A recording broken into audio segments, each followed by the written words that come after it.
नमस्कार। आज हम कुछ ऐसी चीजों को जोड़ने वाले हैं जो सुनने में तो शायद बिल्कुल अलग लगें, लेकिन असल में एक ही बड़ी कहानी का हिस्सा हैं।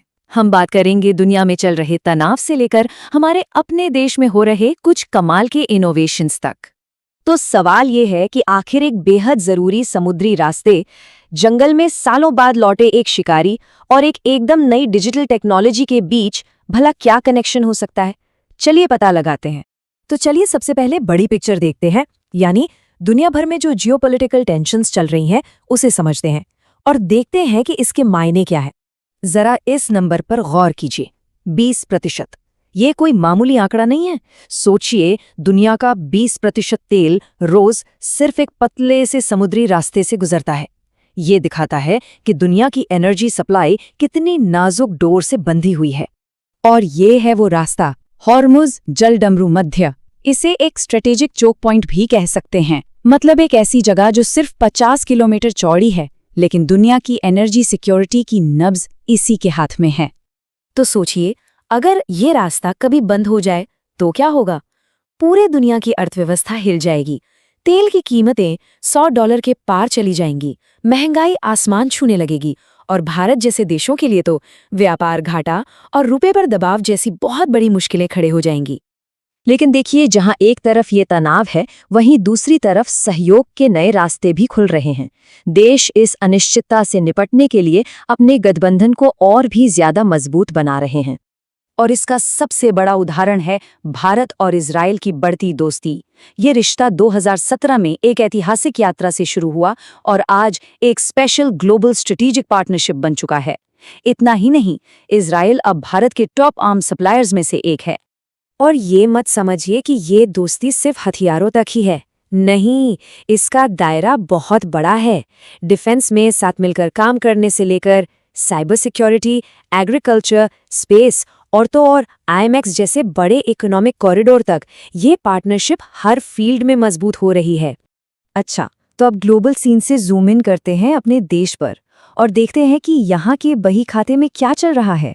मतलब भारत अपनी आर्थिक और प्राकृतिक सेहत के बीच बैलेंस कैसे बना रहा है।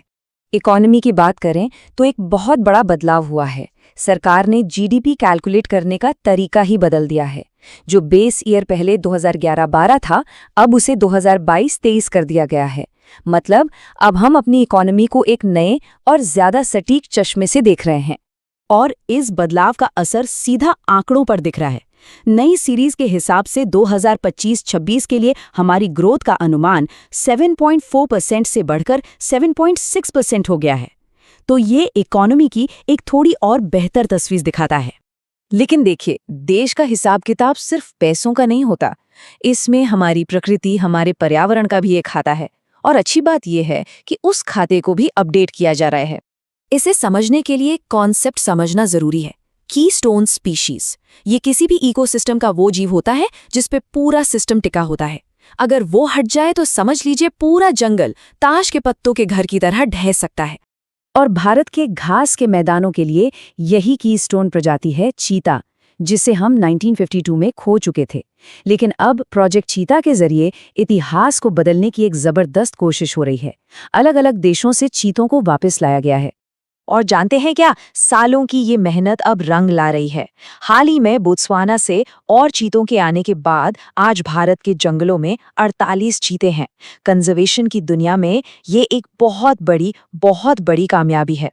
तो चलिए अब बड़े नेशनल प्रोजेक्ट से जरा और जूम इन करते हैं और उन इनोवेशंस पर नजर डालते हैं जो जमीनी स्तर पर सच में बदलाव ला रहे हैं, चाहे वो समाज में हो या टेक्नोलॉजी में।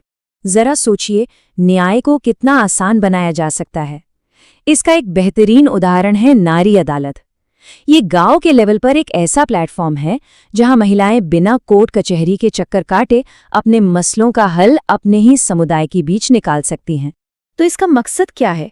सीधा साधा न्याय को आसान और सस्ता बनाना, बातचीत से, सलाह मशवरे से विवाद सुलझाना और सबसे बड़ी बात, गांव की महिलाओं को उनके हक के बारे में बताना और उन्हें मजबूत बनाना। तो देखिए, एक तरफ समाज को बदलने वाले ऐसे इनोवेशन हो रहे हैं, तो दूसरी तरफ फाइनेंशियल टेक्नोलॉजी में भी एक जबरदस्त क्रांति आ रही है, वो भी एक बिल्कुल अलग लेवल पर।